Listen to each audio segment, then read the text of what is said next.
신약성경 베드로전서 2장 4절로 10절 우리 교독하겠습니다. 4절 제가 먼저 읽습니다. 사람에게는 버림받았으나 하나님께는 택하심을 입은 보배로운 산돌이신 예수에게 나와 너희도 산돌같이 신령한 집으로 세워지고 예수 그리스도로 말미암아 하나님이 기쁘시게 받으실 신령한 제사를 드릴 거룩한 제사장이 될지니라.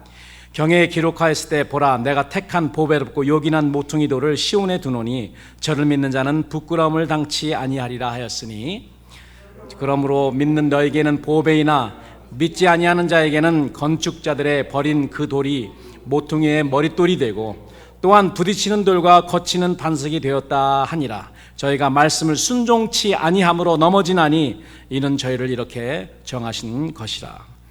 오직 너희는 택하신 족속이요 왕같은 제사장들이요 거룩한 나라요 그의 소유한 백성이니 이는 너희를 어두운 데서 불러내어 그의 기이한 빛에 들어가게 하신 자의 아름다운 덕을 선전하게 하려 하심이라. 10절 다 같이 너희가 전에는 백성이 아니더니 이제는 하나님의 백성이요 전에는 국류를 얻지 못하였더니 이제는 국류를 얻은 자니라. 아멘. 지금부터 딱 39년 된 일입니다. 1985년에 제가 윤현주일학교 전도사로 섬기고 있을 때, 다른 교회입니다. 우리 교회가 아니고 그 교회 섬기고 있을 때 지금은 고인이 되셨지만은 서울 사랑의 교회를 개척하신 설립하신 옥하는 목사님이 우리 교회에 강사로 부흥의 강사로 오셨습니다. 그런데 그분이 둘째 날이라고 제가 생각해요. 토요일 날 저녁인데 토요일 저녁에 이 말씀으로 하나님의 말씀을 증거했습니다. 특별히 어떤 부분이냐면 너희는 왕같은 제사장이다. 그래서 이 왕같은 제사장 사람들은 목사만 이런 거기에 해당하는 사람들이 아니다. 그 당시에 저는 이제 보수적인 그러한 신앙생활을 했기 때문에 그 목회자들이 제사장이고 그들을 그렇게 그냥 하나님과 사람의 중간 정도 있는 그런 분들로 그렇게 뭐 생각하는 거는 뭐 다 잘못된 것은 아니죠. 우리가 그렇게 존대해드리고 공경하고 이런 부분에서. 그런데 이 부분으로 말씀하셨어요. 그리고 평신도들도 얼마든지 이 직분을 감당하고 하나님께서 우리를 부르신 것은 우리가 성직자나 아니라 그래서 그분들은 성직자라는 그런 개념을 별로 좋아하지 않으셨어요. 그러니까 평신도, 성직자 이러한 그 성도들을 나누는 그러한 타이틀을 쓰는 건 나는 별로 원치 않는다. 이렇게 말씀하시면서 우리가 이렇게 하나님이 우리 부르시는 그런 직분을 우리의 그 기능을 우리가 우리의 삶에서 적용하는 것이 중요하고 그런 분들이 하나님이 부르신 제사장들이다. 꼭 목사라는 타이틀을 가져야 되는 것이 아니다. 목사라는 타이틀을 가져도 그 일을 하지 않으면은 아니다라고 이야기를 하시는데 저한테는 무지무지하게 큰 충격이었습니다. 굉장히 신선하게 다가오고 이분들은 그렇기 때문에 성도들, 특별히 평신도 성도들을 무장시켜서 그래서 하나님의 제사장들로 만드는 그런 사역이 바로 제자훈련이다 라고 이야기를 하셔서 그때부터 저는 이 제자훈련에 꽂혀서 지난 40년 동안 계속해서 이 사역을 해오고 있습니다. 그리고 지금도 동일한 그러한 생각을 가지고 있습니다. 목사만 이거는 그러니까 그 구약적인 개념입니다. 구약에는 다 모든 사람들이 다 제사장이 아니었잖아요. 모든 사람들이 다 레위 지파가 아니었습니다. 레위 지파라도 다 제사장이 되는 것이 아니고 다 제사장이라도 대제사장이 되는 것은 아닙니다. 그들은 뽑고 택하고 뽑히고 빼이고 그렇게 난 다음에 된 사람들이 제사장이고 레위 지파 제사장이고 또 대제사장이 될 수 있는 것처럼 여러분 하나님도 이 세상의 많은 사람들 중에 여러분들을 제사장으로 부르시기 위해서 택하시고 뽑아내시고 부르시고 또 거기서 빼어내시고 하나님께서 그래서 여러분들에게 이 직분을 맡기신 겁니다. 그리고 여러분들은 그 제사장 직분으로 세워지고 있고 그리고 하나님의 거룩하신 영이 영원토록 거할 성전으로 지금 지어지고 있는 것입니다. 다 끝나지는 않았습니다. 그래서 오늘 저는 이 본문 말씀을 가지고 신령한 집과 거룩한 제사장, 사실 신령한 집과 거룩한 제사장으로 지어지고 있습니다. 세워지고 있습니다. 끝났습니까? 끝나지 않았습니다. 그리고 이게 명령입니까? 아니면은 그렇게 된다는 서술합니까? 명령이에요. 신령한 집과 거룩한 제사장이 될지어다 입니까? 아니면은 세워지고 있다는 것입니까? 여기 우리나라 말에는 잘못 번역이 됐습니다. 여기 보니까 신령한 제사자를 드릴 거룩한 제사장이 될지니라 라고 명령문으로 나와 있는 명령문이 아니에요. 지금 지어지고 있느니라가 맞습니다. 제사장직으로, 그리고 하나님의 거룩하신 그 영이 영원토록 거할 성전으로 지금 지어지고 있느니라예요. 그럼 우리가 뭐 명령을 받았으면 우리가 그렇게 돼야 되잖아요. 우리가 스스로를 막 짓고 있어야 되는데 명령이 아니고 세워지고 있고, 누구에 의해서? 우리들에 의해서가 아닙니다. 우리들이 해야 되는 거면은 우리들에게 명령하셨겠지만은 이거는 우리들이 하는 것이 아니고 하나님이 예수 그리스도를 통해서 삼위일체 하나님께서 하시는 사역이에요. 우리를 성전으로 만드시고 계시고 우리를 영원히 하나님을 섬길 그 제사장으로 세우시고 있다는 거죠. 그래서 이 능동형도 아니고요, 수동태입니다. 지어지고 있어요. 우리가 스스로 짓는 게 아닙니다. 그렇기 때문에 우리는 어떻게 해요? 우리는 하나님이 하시는 그 역사에 우리는 열고, 마음을 열고, 하나님 나를 만들어주세요. 나를 변화하게 하세요. 나를 거룩하게 하세요. 하나님이 하시는 겁니다. 성령님 통해서. J.B. 필립스라고 하는 사람은 이렇게 이야기를 했습니다. 우리 모든 사람에게는 하나님께서 만들어주신 공간이 있는데 그 공간은 하나님만 채우실 수 있다. 다시 말씀드립니다. 우리 모든 인간에게는 하나님이 만들어 놓으신 어느 공간이 있는데 이 공간은 우리가 채울 수 없고 하나님만이 채울 수 있습니다. 모든 사람에게 적용되는 그런 말입니다. 이 공간을 모든 사람이 가지고 있고 이 공간은 우리가 채울 수 없어요. 그러니까 우리는 허전한 사람들입니다. 우리 그 마음엔 공허가 있어요. 오죽하면 솔로몬이 다 죽기 전에 그런 말을 합니다. 헛되고 헛되니 모든 것이 emptiness예요. 완전히 너무 허무하다는 그런 말 아닙니까? 인생 무상이다 라고 하면서 돌아가셨어요. 결론, 솔로몬의 결론이 그거였습니다. 삶을 살아보니까 모든 것을 나는 다 하나님께서 누리라고 누려봤는데 그 삶의 결론이 vanity, meaningless, 허무하다라는 그런 결론을 내렸습니다. 하나님이 만들어주신 이 공간이 채워지지 않으면 우리가 허무하고 우리의 마음이 공허하고, 하나님이 오셔서 재창조를 하셔야 됩니다. 여러분 창세기 1장에 보면은 이 세상의 상황이 하나님께서 창조하시기 전에 이 세상에 이 땅의 그 상태가 어떻게 되는지 여러분 기억하십니까? 공허하다는 그런 말이 있어요. 그 공허는요, 하나님이 빛으로 채우시고 하나님이 모든 창조물로 채우셨을 때 하나님이 보시기에 좋았더라 하였습니다. 우리 마음 안에는 그 공허한 emptiness, 그 공허가 있어요.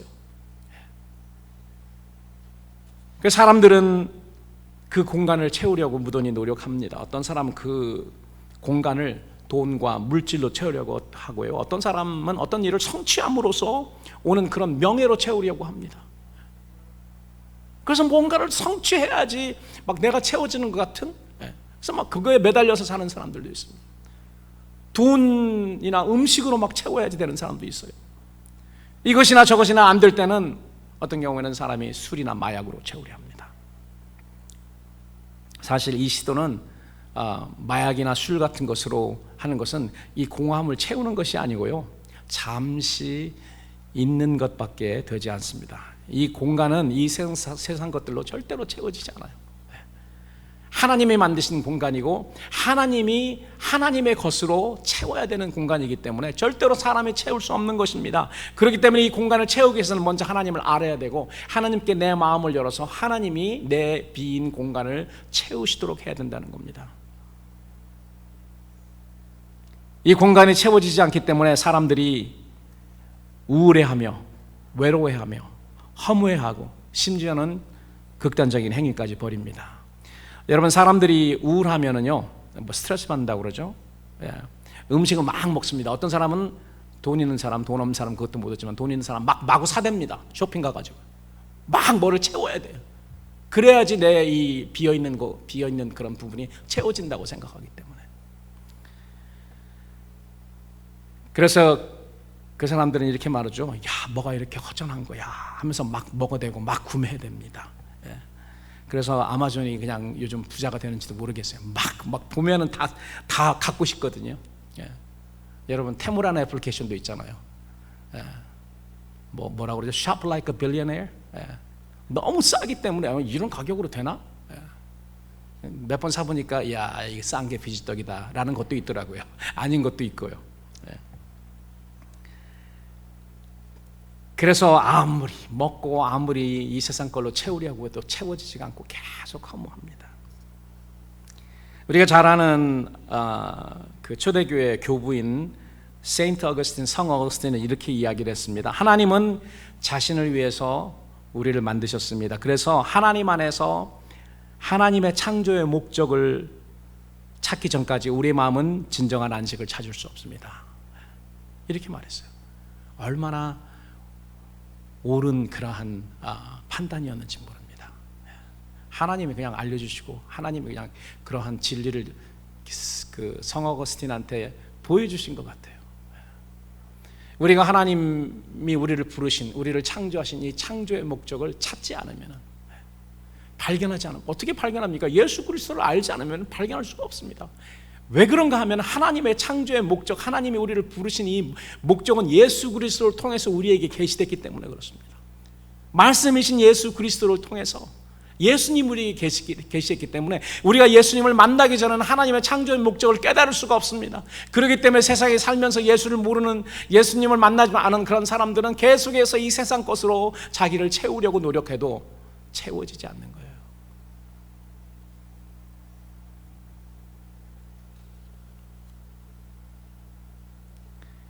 하나님께서 원래 우리를 창조하신 그 목적이 우리의 삶의 하나님으로 인해서 채워지기 시작할 때 우리의 마음에서 허무함과 공허함이 사라지기 시작합니다. 우리가 예수 그리스도를 통해서 우리를 향하신 하나님의 창조 목적을 깨닫고 문을 열면 하나님은 우리를 하나님의 택하시고 부르신 목적대로 우리를 회복시키십니다. 그 목적이 뭔가 하면은요, 여러분 구절을 보세요. 다시 한번 읽습니다. 우리 차 목사님이 아까 그 요약을 하셨지만, 오직 너희는 택하신 족속이요 왕 같은 제사장들이요 거룩한 나라요 그의 소유된 백성이니. 이유가 나와 있습니다. 그 이유는 이는 너희를 어두운 데서 불러내어 그 기이한 marvelous light라고 영어로 나와 있습니다. 기이한 아름다운 빛에 들어가게 하신 그 하나님의 여기 보니까 아름다운 덕이라고 했는데 이게 excellency예요. excellency. 하나님의 탁월하심, 하나님의 탁월하심을 선포하게 하려 하십니다. 하나님께서 우리를 하나님의 백성으로, 왕 같은 제사장으로, 그의 소유된 백성으로 부르신 그 이유가, 그 이유는 우리를 어둠에서 불러내서 marvelous light, 놀라운 아름다운 그 라이트로 들어가게 하신 그 하나님의 탁월하신 그 솜씨를 영원토록 찬양하고 선포하고 선언하기 위해서. 그래서 여러분, 우리는 예배를 통해서 그걸 선포합니다. 하나님 너무 멋있어요. You are an excellent God. How you brought us to this marvelous light. You are amazing. 그 찬양은 그 하나님을 높여, 하나님 우리를 어떻게 구원하셨는지, 하나님이 얼만큼 탁월하신 분이신지를 선포하는 것입니다. 하나님이 이야기하는 것은 세상에게 선포하는 것입니다. 찬양해, 위대한 우리 하나님, 탁월하신 하나님을 찬양하라. 오늘도 우리가 그 찬양을 하지 않았습니까?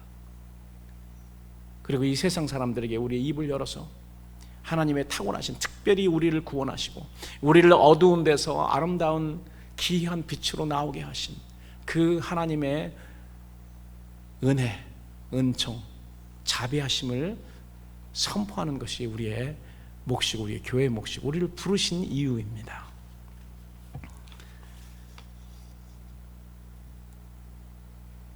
우리가 하나님의 창조 목적을 깨닫고 우리의 마음의 문을 열면 하나님이 우리 안에 오셔서 성령을 통해서 우리를 하나님의 목적대로 만드시죠. 그 만드시는 거가 뭐냐면은 첫 번째, 하나님이 성도들을 지금 산돌같이, 살아있는 돌입니다. 산돌, 살아있는 돌같이 우리를 사용하셔서, 하나하나 우리가 살아있는 돌이에요.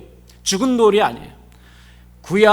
구약의 하나님의 성전, 솔로몬 성전인데 이 성전을 지을 때는 어떤 재료가 있었냐면은 돌이 들어갑니다. 브릭이죠. 돌을 구워서 굽든지 빚어서 거기다 집어넣는 돌들입니다. 그 돌은, 여러분, 그 돌들이 살아서 숨쉽니까? 죽어 있는 돌입니까? 어떻게 생각하세요? 너무 쉬운가? 살아있는 돌을 구약에 사용했습니까? 아니면 죽은 돌을 사용했습니까? 그 당시는요, 죽은 돌을 사용했습니다. 솔로몬 성전도 다 죽은 돌, 지금 여기도 다 죽은 돌로 이렇게 성전을 다 돌인지 뭔지는 모르겠지만 하여튼 세워져 있어요. 다 죽은 겁니다. 그런데 하나님의 진짜 성전, 신령한 영원한 성전은 죽은 돌로 만들지 않습니다. 산돌, 살아있는 돌들로 만들어요. 그 제일 가장 먼저 하나님의 성전에 놓아졌던 그 벽돌이 누군가 하면 예수님이세요. 그래서 예수님을 코너스톤, 헤드스톤이라고 합니다. 머릿돌, 모퉁이돌이라고 이야기합니다. 오늘 본문에 보니까 코너스톤 위에 있는 헤드스톤이라고 하더라고요. 그래서 이 코너스톤은 뭐냐면, 집을 짓기 전에 가로로 세로로 이렇게 벽돌을 쭉 쌓아야 되는데 제일 기준이 되는 그 첫 번째 땅에 놓이는 것이 코너스톤이고 헤드스톤입니다. 그것을 중심으로서 이쪽으로 나가고 또 위로 나가는 거예요. 그래서 성전이 세워지는 것입니다. 제일 중요한 기준이 됩니다. 그래서 우리는 예수님을 코너스톤, 특별히 헤드스톤이라, 머릿돌이다 이 이야기하고 있죠. 그리고 우리들도 죽은 돌이 아니고 하나, 여러분이나 나나 하나하나 다 그 산돌, 살아있는 돌이 되어서 이제 예수님을 기준으로 해서 우리도 하나하나 쌓여서 세워져 나가는 것입니다.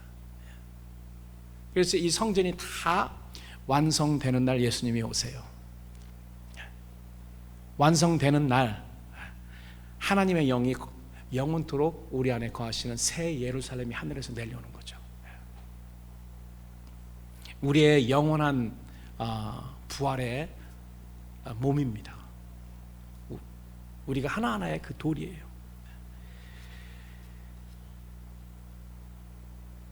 이 집은 하나님의 영이 거하실 거룩한 성전을 의미하고, 이 집은 지금 계속 지어지고 있습니다. 완성되지 않았습니다. 이 착한 일을 시작하신 하나님께서 예수 그리스도 재림하시는 그 날까지 이루시리라. 하나님 계속해서 지금 우리 하나하나를 사용해서 짓고 계십니다.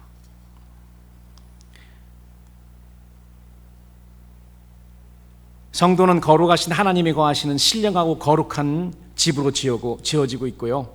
이 땅에서 이 신령한 집을 우리는 교회라고 부릅니다. 그러니까 교회는 건물이 아니에요. 여러분 잘 아시잖아요. 건물이 아니고 성도들 하나, 그리스도인 한 사람 한 사람이 교회요, 하나님이 영원히 거할 처소인 것입니다. 하나님의 집이고 신령한 집인 것입니다. 오늘 본문에 보니까 이 산돌에 관하여서 사도 베드로가 이야기를 합니다. 구약의 이사야에 나와 있는 말씀인데요. 이사야 28장과 이사야 8장에 나와 있는 그 스토리를 이렇게 인용해서, 그래서 하나님이 미리 선지자 이사야를 통해서 이렇게 예언하게 했습니다. 이 예언에 누가 나오냐면 산돌이 나오는데요.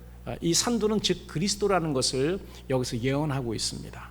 그래서 보니까 이렇게 이사야 8장에 보니까 그가 거룩한 피할 곳이 되시리라. 그리스도를 말하고 있습니다. 앞으로 오실 그리스도.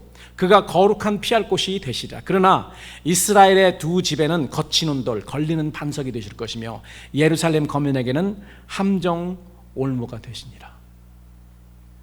예수님이 이 땅에 오셔서야 하나님의 백성들이 예수님을 영접할 줄 알았더니 예수님의 백성들이 예수님을 거부하고 영접하지 않습니다. 오히려 예수님이 하시는 그 모든 말씀이 걸립니다. 그 올무에 걸려가지고요, 쓰러지고 부딪히고 깨지고 난리가 났습니다. 믿지 않기 때문에, 의심하기 때문에, 받아들이지 않기 때문에. 하나님이 선지자 이사야를 통해서 또 이러한 예언을 하게 됩니다. 그러므로 주 여호와께서 가라사대 보라 내가 한 돌을 시온에 두어 기초를 삼았노니 헤드스톤 만들었다는 거예요. 그리고 내가 깔았다. 제일 먼저 시온에. 곧 그 돌은 시험한 돌이요. 다 시험돼서 통과된 거라는 거예요. 시험한 돌이라는 건 tried. It is already tried. Tried stone. 그리고 귀하고 견고한 기초돌이라. 그래서 그 기초돌을 중심으로요 산 돌들이 하나씩 하나씩 쌓여야 되는 것입니다.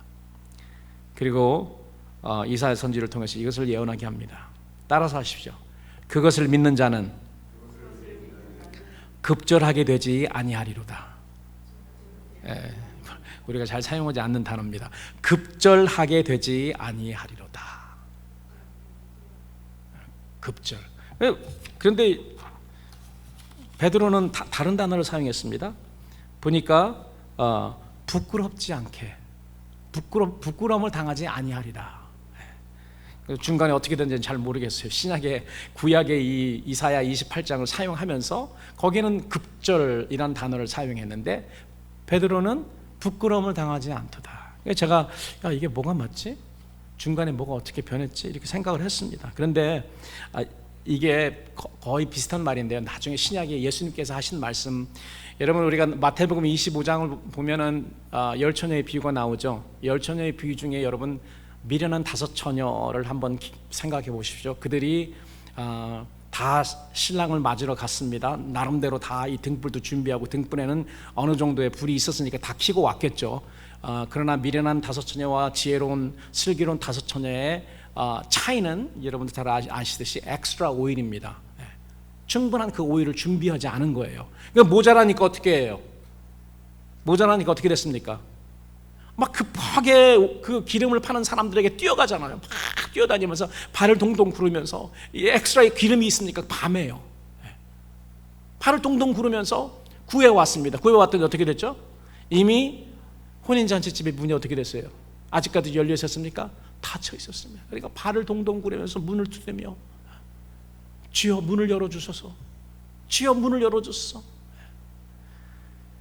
그러나 들어가지 못했습니다. 그 미련한 5처녀의 그 모습이 여기에 담겨 있습니다. 부끄러움을 당했잖아요. 그 앞에까지 와서 막 문을 두들기는데도 내가 도무지 너를 모른다. 부끄러움을 당한 것입니다.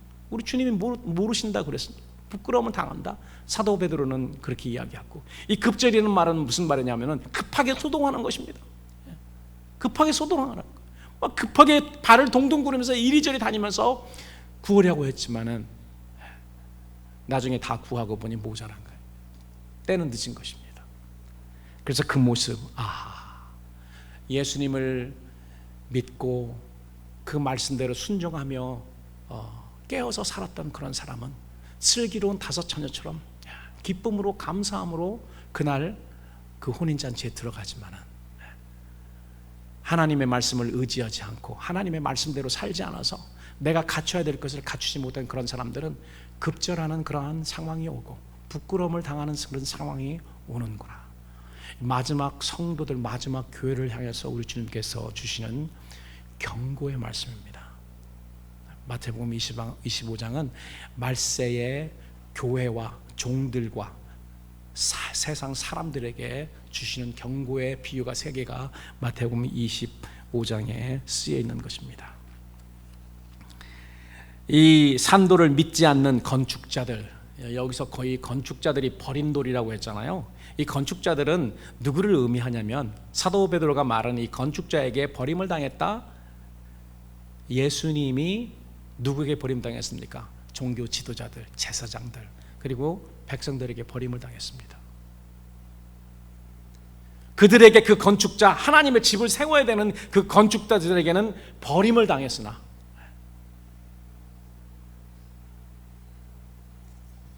하나님, 진짜 참 건축자이신 하나님에게는 귀하고 보배로고 기묘한 돌이 되었다. 그래서 코너스톤이 되고요, 모퉁이 돌이 되고 머릿돌이 되신 것입니다. 제가 이걸 읽으면서 하나님이 하시는 일이 참 놀라우시다. 사람의 생각과는 다르구나. 이 돌은 하나님께서 시온에 놓으신 돌이시고요, 예수님이시고 그를 믿지 않고 그의 전하시는 말씀을 순종치 아니하는 사람은 그 말씀으로 인해서 오히려 넘어지고 깨어지는 그런 일이 일어났다고 증거했습니다. 그리고 사도 베드로는 그들이 이렇게 넘어지는 것은 하나님이 이미 그렇게 지청하신 것이다. 유대인들이 하나님이 보내신 하나님의 아들인 예수님을 거부한 것은 하나님이 정하신 일이라는 것입니다. 하나님의 어떤 목적 때문에 그렇게 정하신 거예요. 우리는 알죠. 하나님께서 이방인들을 하나님의 자녀로 또 교회로 부르시기 위해서 그렇게 하셨다. 그래서 하나님은요 공평하신 분이세요. 구약에는 이방인들을 택하지 않으시고 이스라엘 사람들을 택하셨잖아요. 어느 목적을 가지고 그렇게 했는데 유대인들 이스라엘은 그 하나님이 원하시는 그 목적을 달성치 못했습니다. 그래서 하나님께서 버리신 거예요.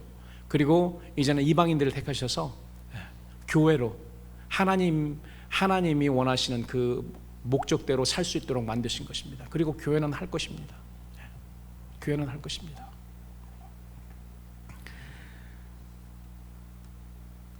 성도 여러분, 지금 우리는 거룩하신 하나님의 영이 영원히 거하실 신령하고 거룩한 집으로 지어지고 있다는 것을 잊지 마십시오. 우리는 살아있는 돌들로 살아있는 모퉁이 머릿돌이신 예수님을 기준 삼아서 살아계신 하나님의 영이 영원히 거하실 그런 신령한 집으로 세워지고 있는 것입니다. 자, 그러면 우리가 어떻게 살아야 될까? Knowing that we are Livingston, that we are being built, 우리가 세워지고 있기 때문에 어떻게 살아야 되나? 사도 바울은 고린도전서 3장 16절에서 성도들에게 다음과 같이 경고하고 있습니다. 이것도 경고입니다. 사랑하시기 때문에 경고하는 겁니다. 너희가 하나님의 성전인 것과 하나님의 성령이 너희 안에 거하시는 것을 알지 못하느냐? 이렇게 질문하고, 누구든지 하나님의 성전을 더럽히면 하나님이 그 사람을 멸하시리라. 하나님의 성전은 거룩하니 너희도 그러하니라. 우리에게 뭘 어떻게 하라고 합니까? 너희는 거룩이라는 그 의미가 담겨있는 성도다. 성도라는 것은 거룩한 무리잖아요. 왜 우리가 거룩합니까? 하나님이 우리를 세상에서 불러서 뽑아서 빼어서 귀한 아름다운 하나님의 빛으로 옮기셨어요. 그래서 우리는 거룩합니다. 거룩하신 하나님이 옮기셨기 때문에 우리가 거룩한 겁니다. 우리 스스로 자체가 거룩해서 그런. 거룩하신 하나님이 우리를 옮겨서 거룩하게 성별시켜 주셨기 때문에, 거룩하게 구별시켜 주셨기 때문에 우리가 성도가 된 거고, 성도가 되었기 때문에 거룩한 자들처럼 사는 겁니다. 살아야 되는 거예요. 더럽히지 말라. 이 세상 사람들과 똑같이 살지 말라는 거예요. 그 사람들은 이 세상의 풍조에 따라서 살지만은 우리는 하나님의 말씀대로 살기 때문에 어떤 때는 우리가 세상 사람들의 행동에 역으로 주행해야 됩니다. 거꾸로 올라가야 되는 거예요. 그 물결에 따라 세상 사람들의 물결, 세상 사람들 당하는 데가 아닙니다. 하나님의 말씀이 그렇게 아니라면은 세상 사람들이 다 이 넓은 길, 멸망의 길로 가더라도 우리는 거꾸로 가야 되는 거예요. 역행해야 되는 거예요. 하나님의 뜻을 찾아서. 여러분이 좋아하시는, 저는 별로 그렇게 좋아하지는 않지만 먹기는 연어라는 그런 물고기가 있습니다. 연어가 뭘로 유명하죠, 여러분? 연어 알이 유명합니다. 연어 알이 유명하지만, 연어는 자기가 태어난 그곳으로 다시 돌아가는, 바다에 살지만은 다시 그쪽으로 돌아가는 그러한 본향, 귀향 본능이 있습니다. 그 얼마나 힘들게 올라가는지 모르죠. 제가 그 다큐멘터리 같은 걸 보면은요, 그 댐 같은 거가 있으면 거기를 막 뛰어오르는데 한 번에 안 되면 막 10번, 20번 해가지고 역행하잖아요. 물은 이쪽으로 흐르는데 막 거꾸로 갑니다. 얼마나 힘이 드는지 몰라요. 그런데도 그냥 그 귀소 본능이 있어서, 그래서 자기가 태어난 곳으로 향해서 가서 거기서 알을 낳고 그리고 죽습니다. 우리 그리스도인들은 그래야 됩니다. 이 본향을 향한 그러한 귀소 본능이 있어야 돼요. 하나님의 뜻, 하나님의 그 목적을 향해서 우리는 어떤 어려움이 있어도 연어처럼요 거슬러 가야 돼요. 그냥 가만히 있으면요 떠내려가 버려요. 이 세상 풍조에 떠내려가 버립니다. 우리가 그렇게 살 수 없습니다. 우리는 구별된 하나님의 백성이고 왕 같은 제사장이고 하나님의 족속이기 때문에 그렇습니다.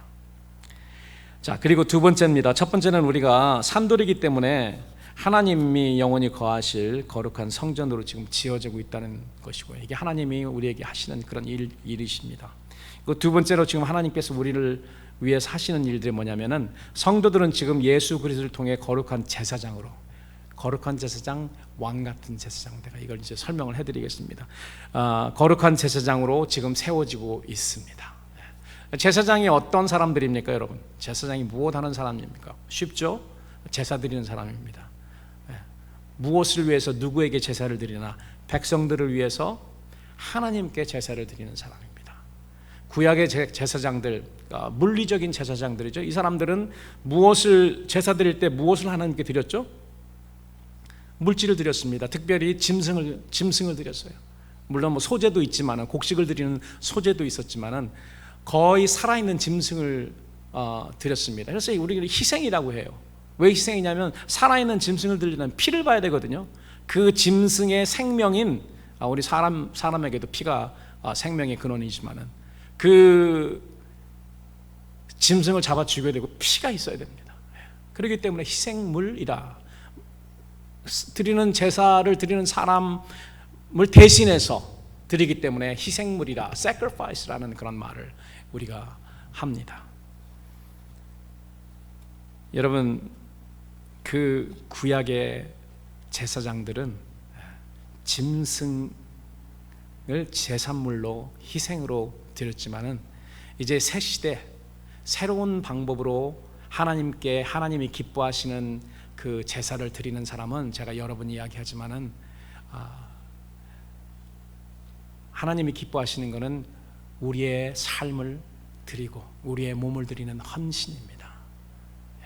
우리가 하나님의 나라와 하나님의 영광을 위해서 우리를 희생할 때 우리는 하나님이 기뻐하시는 희생 제사를 드리게 되는 거예요.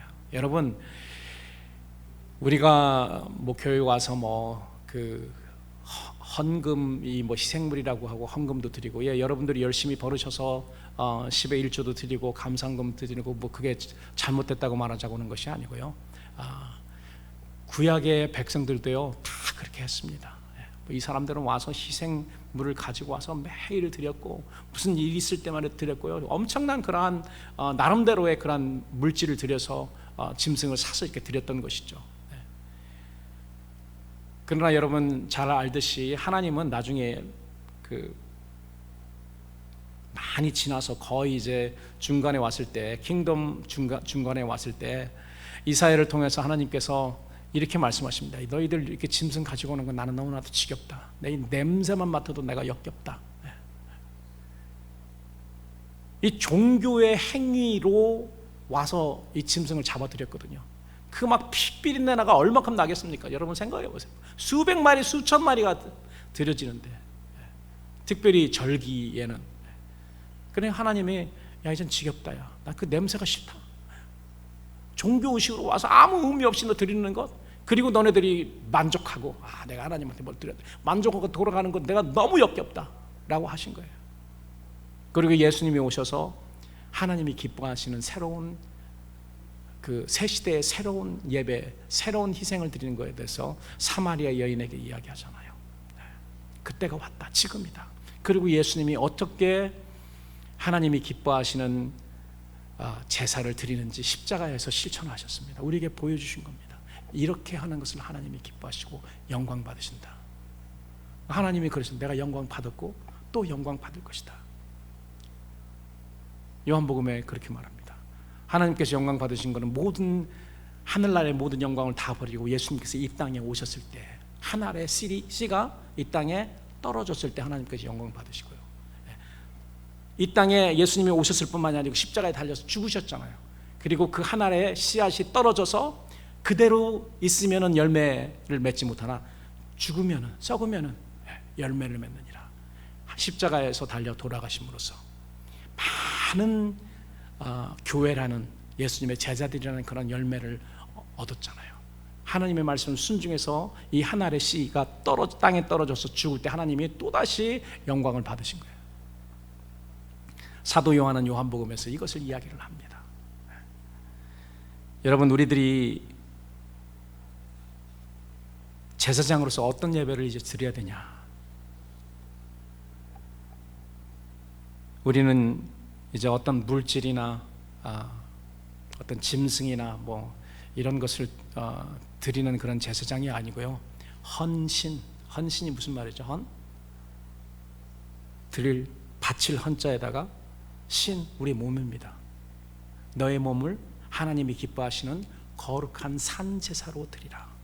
우리의 삶과 우리의 몸을 하나님께 희생물로 드리는 것입니다. 복음을 위해서, 하나님 나라를 위해서, 그리고 하나님이 우리에게 맡기신 양들을 위해서, 형제들을 위해서, 이렇게 우리의 몸을 드리고 우리의 시간을 드리고 우리의 노력을 드리고 우리의 물질을 드리는 것, 이것은 하나님께서 기뻐 받으시는 거예요. 왜 창세기에 하나님께서 아벨의 제사를 연납하셨습니까? 기쁘게 받으셨습니다. 연납하다. 왜 그랬을까요? 뭐 어떤 신학자들은 피의 제사를 드렸기 때문이다. 나중에 하나님 피가 지겹다고 하신 분이신데, 피 때문이라고 생각하지 않습니다. 저는요. 제가 생각하는 것은 이렇습니다. 아벨이 희생물을 가지고 온 다음에요, 이 희생물을 드릴 때 분명히 이렇게 말했어요. 하나님, 내가 이 희생물이 하나님에게 드려지는 것처럼 나도 하나님을 위해서 이렇게 드려지겠습니다. 하나님이 기뻐하신 거예요, 그거로. 그렇기 때문에 성경에는 하나님이 아벨의 희생물과 아벨을 받으셨다라고 쓰여 있는 것입니다. 아벨을 왜 받았냐? 아벨을 드렸잖아요. 아벨이 희생물만 드린 것이 아니고 자신을 드렸습니다. 헌신하였습니다. 그렇기 때문에 성경은 하나님이 아벨의 제물을 받으셨다, 연납하시고 기뻐하셨다, 그리고 흠양하셨다, 그 냄새를 맡으셨다라고 그렇게 나와 있습니다. 여러분, 우리가 드려야 될 것은요, 우리의 물질과 우리의 시간도 되지만 우리를 드리는 겁니다. 우리를 드리는 것. 복음을 위해서 나를 드리고 내 몸을 드리고 내 생명을 드리는 거예요. 이게 진짜 희생이고, 예수님이 우리에게 보여주신, 십자가에서 보여주신 희생, 그 삶을 통해서 보여주신 그런 희생입니다. 이게 신령한 제사장들, 물리적으로 구약에 했던 그런 제사장들 아니고 이제 영적인 진짜 영원한 제사장들인 우리가 드릴 그런 제사라는 것입니다. 여러분, 제사장들은요, 자기가 되고 싶어서 제사장 되지 않습니다. 그렇죠? 구약의 제사장들 자기가 되고 싶어서 제사장 된 사람 있나요? 그러다가 하나님도 혼나죠. 사울 임금이 하나님이 하지 말라는 제사 드려가지고 혼났잖아요. 그 자기 나라를, 왕국을 다 뺏겨버렸잖아요. 구약은 자기 마음대로 되고 싶어서 제사장 될 수 있는 것이 아니고 어떤 사람이 되죠? 어떤 사람이 됐습니까? 혈통적으로 타고나야 돼요. 태어나야 돼요. 그건 내 마음대로 될 수 있는 것이 아니고 벌써 뱃속에서 정해졌습니다. 그냥 소위 말해서 하나님이 택하신 거라는 거죠. 네. 여러분, 구약의 제사장들, 특별히 대제사장들 보면 참 귀한 사람들이에요. 귀하다는 것은 희귀하기 때문에 귀하다는 겁니다. 많지 않고. 여러분 잘 아시죠? 하나님께서 택하셔서 불러내시는 이 순서를, 과정을 보면은, 여러분, 하나님이 제일 먼저 하나님의 백성으로 누구를 부르십니까? 창세기 12장에 보니까 아브라함을 불러내십니다. 갈대아 우르에서 아브라함을 불러내서 나오라고 합니다. 그러니까 아브라함을 불러내시고, 또 아브라함의 아들이 몇 명 있죠? 몇 명인지 모르시죠? 아브라함의 아들이요, 9명 있습니다. 나중에 그두라는 그런 첩이 있어서 7명인가 아들을 낳고, 또 이스마엘과 이삭이 있으니까 9명인가 9명인 것 같아요. 9명이더라고요 보니까. 그 9명의 자녀 중에서 딱 한 명, 정실인 본 마누라인 사라, 약속의 아들 이삭이 거기서 택함 받습니다. 그 9명에서 빼내잖아요. 이삭은 몇 명의 자녀가 있습니까? 몇십 명 될지도 모르지만 우리가 성경에 알기로는 두 명뿐이 없습니다. 에서와 야곱. 그런데 원래는 에서가 가져가야 될 걸 하나님이 또 이상한 하나님의 기적적인 방법, 하나님이 하시는 일은 교묘하고, 하나님이 미리 그냥 정하셨잖아요. 뱃속에 있을 때부터 벌써 그 어머니에게 리브가에게 이야기를 했습니다. 그 리브가와 야곱은 둘이서 짜고 막 그 인간적인 방법을 통해서 그 장자의 복을 받으려고 했지만은 원래는 하나님이 벌써 정해 놓으셨거든요. 그리고 그 야곱이 그 장자권을 받아서, 야곱에게는 몇 명의 아들이 있었다? 12명이 있었습니다. 12명이 있었는데 그 중에서 어느 족속이 제사장 족속이 됩니까? 레위 지파가 택해 12명 중에 또다시 한 명, 레위 지파가 뽑힙니다. 레위 지파라고 다 제사장 되는 거 아닙니다. 거기도 그 고핫 족속인가요? 그분들이 됩니다. 그 중에서도 아론의 자손들이 대제사장 되고, 제사장 첫 번째는 그들이 됐습니다. 이렇게 하나님이 뽑고 부르시고 빼내고 거룩하게 하고 또 하고 해서 된 사람들이 제사장이라는 거예요. 여러분, 우리의 신령한 하나님을 영원히 섬길 거룩한 왕 같은 제사장도 똑같습니다. 우리가 그 세상에 얼마나 많은 사람이, 이제까지 수백억 인구가 있었습니다, 이 세상에. 그런데 그 중에서 우리를 부르시고 빼내시고, 모든 교회 다니는 사람이 다 거기에 합당한 사람이 아니라는 걸 여러분 아셔야 됩니다. 빼고 빼서 하나님께서는 그들에게 영광스러운 직분을 맡기시는 것이고, 그 자리는 지금도 오픈되어 있습니다. 우리 마음을 열고 하나님이 우리로 와서 우리로 하여금 그 산돌 하나하나로 짓게 하시고 거룩한 왕 같은 제사장으로 우리를 변화하게 하십니다. 그래서 계시록 17장 14절에 보면 사도 요한은 이렇게 이야기합니다. 만주의 주이시고 만왕의 왕이신 어린 양과 함께하는 이들, 그리스도인들이죠. 그리스도의 보혈로 깨끗게 된 그리스도의 사람들, 이들은 부르심을 입고 빼내심을 얻고 진실하여 이기는 자다. 그렇게 해주셨기 때문에 우리도 거기서 이겨야 됩니다. 인내로서 그걸 붙들고 있는 거죠. 면류관을 붙들고 있고 뺏기지 않도록 그렇게 하는, 이게 우리 몫입니다. 왕 같은 제사장 그 직에 대해서 한번 생각해 보죠. 여러분, 우리가 히브리서 공부하면서 여러분 많이 들으셨지만, 왕과 제사장직을 감당했던 구약의 대표적인 인물이 창세기 14장에 나와 있습니다. 멜기세덱이라는 사람인데요, 참 신비한 사람입니다. 비밀스러운 사람이에요. 잘 알려지지 않습니다. 족보도 없고 조상들도 없고 뭐 전혀 신비의 비밀에 쌓인 그런 사람이 창세기 14장의 멜기세덱입니다. 그 사람이 임금이었는데, 왕이었는데 어느 지역에서 왕을 했나? 살렘 지역에서, 지금 예루살렘 지역입니다. 살렘 지역에서 왕. 여러분, 살렘이란 말이 무슨 말인 줄 아시죠? 살렘은 담배 이름인데요, 아니에요. 담배 이름이 아니고 세일럼이 지금 예루살렘인데 평강이란 말이에요. 우리가 그 이스라엘 사람들이 만나면은 뭐라고 하죠? 샬롬이 그 살렘 똑같은 그런 말이거든요. 그래서 살렘의 왕이 무슨 왕입니까? 평강의 왕입니다. 평강의 왕은 누구의 별명이죠? 예수님의 별명이에요. 평강의 왕. 그리고 이 사람의 이름이 참 재밌습니다. 멜키세덱. 이 왕이라는 말렉이라는 그런 말과 체덱, 체덱이라는 그 단어가 합성된 거예요. 자, 그러면 무슨 왕이라고요? 의의 왕. 누구의 별명입니까? 예수님의 별명입니다. 평강의 왕, 의의 왕. 평강의 왕이라고 부를 것이요, 의의 왕이라고 부를 것이요. 우리가 성경을 통해 그에 대해서 아는 부분은, 많은 부분을 우리가 알 수 없지만은, 그가 아브라함을 위해서, 아브라함이 전쟁을 이기고 돌아왔을 때 아브라함을 위해서 복을 빌어줬습니다. 여러분, 복을 빌어주는 사람이 더 높은 위치에 있습니까? 아니면 축복을 받는 사람이 더 위에 있습니까? 당연히 복을 빌어주는 사람이 위에 있습니다. 그러니까 이 사람은 누구보다 더 높다? 아브라함보다 더 높은 사람이에요. 아브라함을 위해서 축복해주고, 아브라함은 10의 1조를 바쳤습니다. 여러분, 우리가 10의 1조 하나님한테 바치잖아요. 근데 10의 1조를, 전쟁에 그 10의 1조를 드렸습니다. 이 멜기세덱은 그 신학자들 사이에 pre-incarnate Jesus라고 해요. 미리 구약에 나타나신 그리스도의 모습이다. 몇 번 있죠.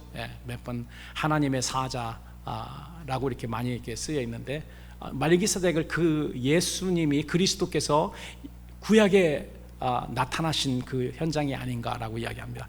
확실히는 우리가 모르지만은 저도 그렇게 생각을 합니다. 이 아브라함을 위해 하나님께 복을 빌어줬던, 소위 말해서 엘 엘yon 하나님, 지극히 높으신 하나님의 제사장이다. 영원한 제사장이다. 그리고 나중에 히브리서 기자는 뭐라고 이야기합니까? 예수 그리스도께서 이 멜기세덱의 반차를 따라 영원히 하나님을 섬기는 대제사장이 되어서 휘장을 뚫고 지성소로 들어간 것이 아니고 하늘을 지나서 하나님이 계신 지극히 높은 하늘의 지성소로 들어가셨다. 오늘 우리가 찬송했죠? 보혈을 지나 하나님 품으로. 보혈을 지나 여러분 그 지성소로 들어가는 것입니다. 대제사장이 휘장을, 성소와 지성소를 갈라놓은 그 휘장을 뚫고 하나님의 은혜 보좌 앞에 나갔던 것은 이제 예수님께서 대제사장으로 하늘을 지나서 제일 지극히 높은 그 보호자, 하늘 그 거기에 지성소로, 지극히 높은 지성소로, 영적 지성소로 들어가셨다는 것을 의미합니다. 그래서 거기에서 대제사장들이 1년에 한 번씩 백성들을 위해서 희생물을 드렸던 것처럼 하나님께서 자기의 피로 하나님께 드려서 우리 모든 죄가 이제는 완전히 1년마다 드려야 되는 거가 아니고요, 1년마다 우리가 그걸 해야 되는 것이 아니고 once and for all, 단번에 우리의 죄가 씻겨졌습니다. 그 보혈을 의지하는 사람은 더 이상 다른 보혈, 짐승의 보혈이 필요가 없는 거죠. 여러분, 사도 베드로는 5절에서 너희도 예수 그리스도로 말미암아 하나님이 기쁘시게 받을 신령한 제사를 드릴 제사장, 예수님만 그런 제사장이 아니고 이제 너희들 그리스도인들도 이러한 직분이 있고 기능이 있고 그렇게 해야 될 사람이라 지금 준비되고 있고 쌓아져 가고 지어지고 있다는 것입니다. 세워지고 있다는 거예요. 사도 바울은 로마서 12장에서 하나님이 기쁘게 받으실 신령한 제사는 곧 성도들의 몸과 삶이라고 이야기했고요, 하나님께서 기뻐 받으신 영적 제사는 우리의 몸을 드리는 헌신이다 라고 이야기했습니다. 결론의 말씀 맺겠습니다. 사랑하는 성도 여러분, 우리는 이러한 제사를 드리는 제사장들로 우리는 만세전의 책함을 받았고요, 영적인 레위 지파라는 것입니다. 그리고 우리는요 하나님의 아들들로 제일 첫 번째 나타날 사람들입니다. 장자예요. 여러분 아시잖아요. 하나님께서 장자는 내 것이다. 왜 그런가 하면은 출애굽 때 장자들을 위해서 어린 양이 희생되고, 유월절 어린 양이 희생되고 대신 살아난 사람들이 장자이기 때문에 장자는 내 거다, 초태생은 내 거다. 그리고 나중에 민수기에 보니까 그 초태생 장자들이 레위 지파로 바뀝니다. 숫자가 비슷해서 레위 지파나 장자들이나 숫자가 비슷해서 하나님이 그 레위 지파를 택하셔서 하나님을 섬기는 거룩한 족속으로 만드시고 지파로 만드신 것입니다. 이미 여러분들에게 초반에 말씀드렸지만은 하나님께서 탁월하신 은총과 은혜를 통해서 우리를 택하시고 빼내신 것은 하나님의 그 탁월하신 은혜와 은총과 자비를 증거하고 선포하기 위함입니다. 그래서 이는, 그 이유는 이라고 설명을 하잖아요. 이는 너희를 어두운 데서 불러내어 그 기이한 빛에 들어가게 하신 자의 탁월하심을 선포하게 하려 하십니다. 여러분, 우리가 하나님의 거룩한 성전으로 지어지고 세워지고 또한 하나님의 거룩한 제사장으로 세워진다는 것을 만약에 우리가 깨달았다면은, 여러분, 우리가 해야 할 바가 있습니다. 그렇죠? 우리는 하나님의 그 탁월하심을 찬양해야 되고 선포해야 되는 것입니다. 그래서 하나님께서 이 영원한 제사장 직분을 지금부터 감당하게 하시는 거예요. 이 직분을 잘 감당할 수 있도록 하나님께 여러분들이 더욱더 나아가시고요, 또 성결케 되어서 또 하나님의 성전의 한 모퉁이를 잘 감당할 수 있는 살아있는 돌들로 귀하고 견고하고 연단된 돌이 될 수 있도록 하나님께 은혜를 간구하는 여러분들이 되시기를 우리 주님의 이름으로 축원합니다.